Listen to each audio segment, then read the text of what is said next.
Waalaikumsalam warahmatullahi wabarakatuh. Nah, ini menarik ini. Menarik-narik maksudnya ini. Jadi yang pertama, Pak, para nabi itu kan maksum, terjaga dari dosa, terbebas dari dosa. Para nabi itu suci. Lah kok ini anak-anaknya Nabi Yakub, saudara-saudara Nabi Yusuf, mereka itu kan jadi nabi. Tapi sebelumnya pernah melakukan dosa. Nah, ini masalah ini, Pak, adalah masalah dalam tauhid yang boleh khilafiyah. Boleh ada perbedaan. Kalau nabi setelah jadi nabi rasul, setelah jadi nabi dan rasul, itu pasti tidak maksiat. Nabi setelah jadi nabi dan rasul. Tapi nabi sebelum diangkat jadi nabi dan rasul, apakah dihukumi maksiat apa enggak? Nah itu dia. Kalau seperti Nabi Adam, nabi bukan? Nabi, tapi bukan rasul. Menurut sebagian ulama kan gitu ya. Karena enggak ada umatnya, siapa umatnya? Maka rasul itu kan harus menyampaikan ke umat. Nabi Adam kan sendiri-sendiri aja sama istrinya sama anak-anaknya. Nah, Nabi Adam itu sekarang melakukan kesalahan berupa memakan buah terlarang. Ya, entah apa namanya buahnya. Pokoknya pohon terlarang, ada buah terlarang. Selesai ya? Itu sekarang maksiat apa bukan?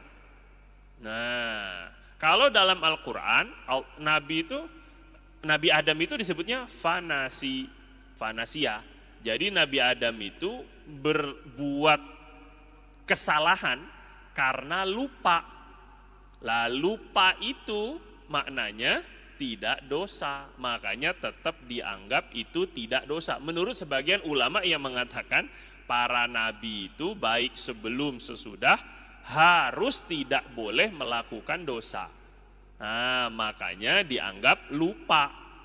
Tapi kalau mengikut pendapat yang kedua dari ulama, nabi sebelum jadi nabi boleh dosa.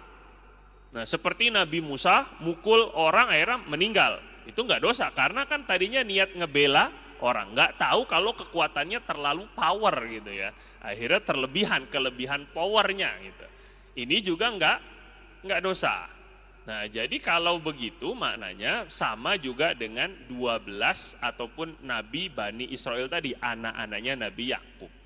Kalau kita katakan bahwa Nabi yang 12 itu melakukan dosa, itu mungkin karena terlalu cinta dengan dosa, berarti memang sebelum jadi Nabi, atau mereka itu melakukan kesalahan, bukan dosa tapi itu kesalahan, itu karena mereka terlalu cinta sama ayahnya. Nah begitu, sehingga membuang Nabi Yusuf dan bohongin ayahnya. Itu karena terlalu cinta sama ayahnya. Cinta sama orang soleh kan nggak dosa. Nah itu aja misalnya pelampiasannya dosa.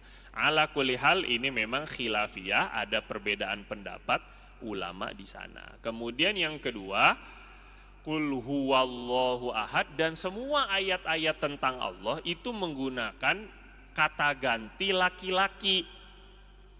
Huwa. Gitu ya Pak. Bukan hiya. Kalau hiya perempuan Pak. Kalau huwa itu kan laki. Dianya untuk laki-laki. Dan bukan hanya di Al-Ikhlas. Semua dalam Al-Quran ketika berbicara dengan mengenai Allah itu menggunakan domir kata ganti laki-laki. Lah kok berarti Allah itu serupa dengan makhluk? Bukan. Yang kembali domirnya itu adalah kepada lafaz Allah, bukan zat. Bukan kepada dirinya Allah itu punya gender, bukan. Tapi lafaz Allah itu sendiri, kata-kata alif lam lam ha itu kan bukan Allah. Ngerti Pak? Bisa dipahami? Nama Allah, maksudnya alif lam lam ha, itu bukan Allah sendiri, yaitu nama. Bisa dipahami Pak? Karena namanya bentuknya adalah laki-laki, maka pakai domir laki-laki. Bentuknya alif lam ha itu bentuknya bentuk laki-laki. Kalau di dalam bahasa Arab tidak ada tak marbutohnya contohnya ya, biasanya begitu. Nah, sama seperti contohnya bulan dan matahari. Coba saya tanya Pak, bulan itu laki apa perempuan? Tuh, coba. Matahari itu laki apa perempuan? Hah? Loh kan, bingung kan Bapak kan? Nah sekarang matahari kan jenis kelaminnya apa? Nggak tahu Pak. Nggak ada, orang bukan laki bukan perempuan Pak. Tetapi dalam Al-Quran untuk matahari itu pakai domirnya perempuan. Aneh ini. Asyamsu itu, idza syamsu kuwirat.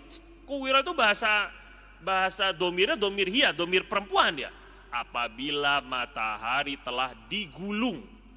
Digulungnya itu kuwirat. Jadi syams, matahari itu pakai domir perempuan. Apa iya pernah ada misfinya matahari? Kan nggak ada Pak. Nah, jadi tidak mesti karena zat mataharinya laki atau perempuan, tapi lafaznya itu dianggap oleh orang-orang Arab dia perempuan, dianggap sama orang. Justru al-qamar itu justru malah laki-laki. Nah, ini kan wal qamari idza talaha. Dan demi bulan yang mengikuti, tala itu artinya tala, yatlu artinya mengikuti, ha matahari kan wasyamsi waduha, ha matahari itu ha perempuan, wal qamari idza tala, bukan talat tapi tala, talawa, talau, talat itu kalau dalam ilmu sorof gitu ya, morfologinya itu dia bulan itu laki, bahasa lafaz itu. Sedangkan matahari asyams itu perempuan. Coba ini. Tapi kita sering menyerupakan perempuan itu seperti rembulan. Mestinya perempuan itu kau seperti matahari, nggak bisa kelihatan gitu ya. Silau ini. Ini kalau ikut struktur bahasa. Artinya tidak mesti yang huwa itu harus gendernya laki-laki karena melihatnya lafaznya. Yang kedua, kenapa Allah Subhanahu wa taala itu justru menggunakan lafaz huwa atau kata ganti huwa atau laki-laki? Karena itu bentuk kemuliaan. Bukan kalau kita pakai perempuan nanti jadi bentuk penurunan derajat. Karena bagaimanapun ar-rijalu qawwamuna 'alan nisa. Laki-laki itu lebih unggul ataupun juga memberikan tanggung jawab kepada perempuan, bima faddalallahu ba'dahum ala ba'din, karena punya kelebihan laki-laki itu. Nah makanya ini pakai lafaznya domirnya itu adalah laki-laki untuk menunjukkan pengagungan aja.